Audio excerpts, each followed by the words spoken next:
UFC 325 just wrapped up. Volk retains the belt. Rufi gets an amazing TKO, amazing bounce back win from Mauricio Rufi. Taito Ivasa, Talison Teixeira have one of the sloppiest heavyweight fights I've ever seen. Quillian Salkiel has an amazing performance. Many great prelims on the card. I'm so excited to talk to you guys about all the fights. And starting off with the main event, Volk keeps the belt. 49-46 is Diego Lopez, I think. The third round, he definitely lost with the knockdown that Diego Lopez got, and my heart definitely stopped for a second when Volk did drop, but besides that, very timid performance from Diego Lopez, a lot less action-packed than the first fight. Volk really picked him apart in rounds 1, 2, 4, and 5, especially round 5. Volk really smoked Diego Lopez. He smoked him out there.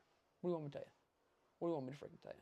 But yeah, he was doing a really good job, just kind of, jabbing inside leg kick, and you know how Volk does it, but it was a lot less action-packed than the first fight. I thought it was going to be a little bit more of a war, but Diego Lopez, all the changes to his game that Diego Lopez was saying he made was really just being more patient and not really throwing that much with Volk, and that was just not the correct thing to do, I don't think. I thought he was going to shoot takedowns, maybe.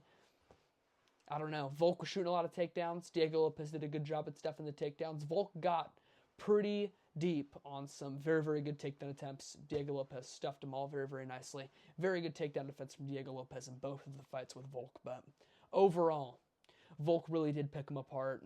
MMA Guru, you're coping. I see a lot of people coping. I see a lot of people shitting on Volk's performance. I think it was a really good performance. Excuse me. It was an amazing performance from Volkanovski. I don't think Diego Lopez even deserved this title shot to begin with. It was an extremely dangerous fight for Volk, and he pulled it off once again. Beats up Diego Lopez in Australia. It was so awesome to see. But the co-main event, I didn't want to talk about it, right?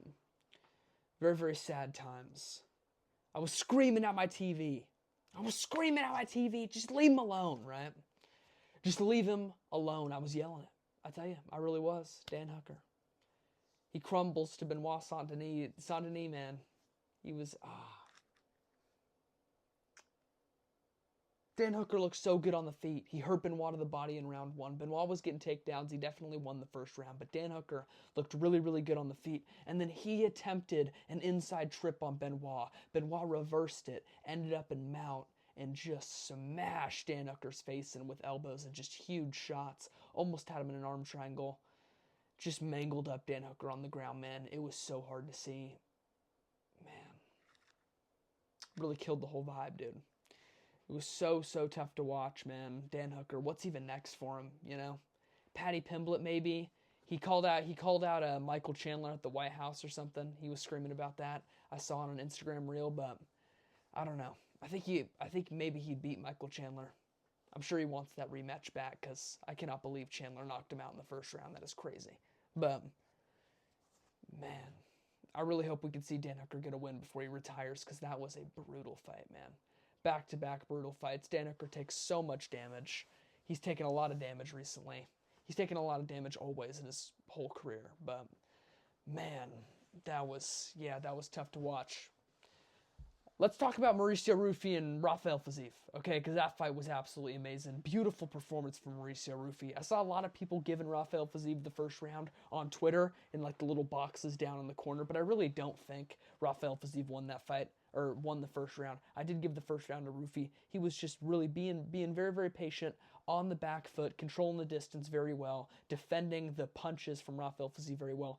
Fiziev was landing some really good body kicks and low kicks, but not many punches getting through from Rafael Fiziev. He's definitely a small lightweight. I think he should try moving down to featherweight because he just could not touch Mauricio Rufi with his hands tonight. Rufi was picking him apart with the boxing, pulling Fiziev into a lot of shots, and then he landed that cross right down the pipe. So crisp. This is nowhere near the same Mauricio Rufi that we saw against Benoit Saint-Denis. It's nowhere near the same Rufi. I don't know what happened from that Benoit fight to this fight, but huge changes made in Rufi's game. I'm shocked Fiziev did not try to take him down more.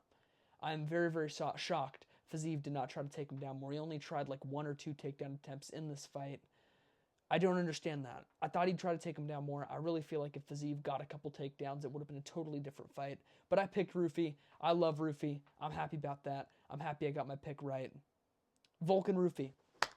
It was really, really fun to see him win. It was sad to see Dan Hooker get real beat up, but the feature fight, man, all three of these fights, they really, really lived up to the hype. These were the three fights that a lot of people were tuning in for. The whole card, the card was not very good outside of the feature fight, the co-main event, and the main event. And I would say those three fights absolutely lived up to the hype. But down to another pay-per-view fight, or not pay-per-view, but main card fight on this numbered event, we got Tai Tuivasa and Talison Teixeira. That was an ugly fight. It was a big slop fest, a couple of big sloppy heavyweights. Tai Tuivasa did not look good early, round one. He kind of just got smudged into the ground by Teixeira. Talison Teixeira is supposed to be like the future of the heavyweight division. He's like 25 years old, 6'8", huge guy. He sucks. Absolutely sucks. His boxing is terrible. Not very damaging on the feet. His ground game isn't even very good. He just kind of blobs around on the ground whenever he's on top, and his cardio was absolutely terrible. He was so tired against Tai Tuivasa, and Tai Tuivasa was very tired too, to be fair, but man, this was just a sloppy heavyweight fight. It was absolutely brutal to watch. Tai Tuivasa did not look good. Talison Teixeira did not look good either. Yeah. I mean, it was brutal to watch. I don't even want to talk about it anymore. Quillian Salkild got a performance of the night. The other bonus, so Mauricio Rufy got performance of the night bonus. Quillian Salkild got a performance of the night bonus. $100K for Quillian Salkild. I'm sure that goes a long way for a fighter like him early in his career. And Mauricio Rufy, I'm sure $100K bonus goes a very long way because he probably only made like $100K to show and win for this fight. He's not a huge name, Mauricio Rufy, but yeah.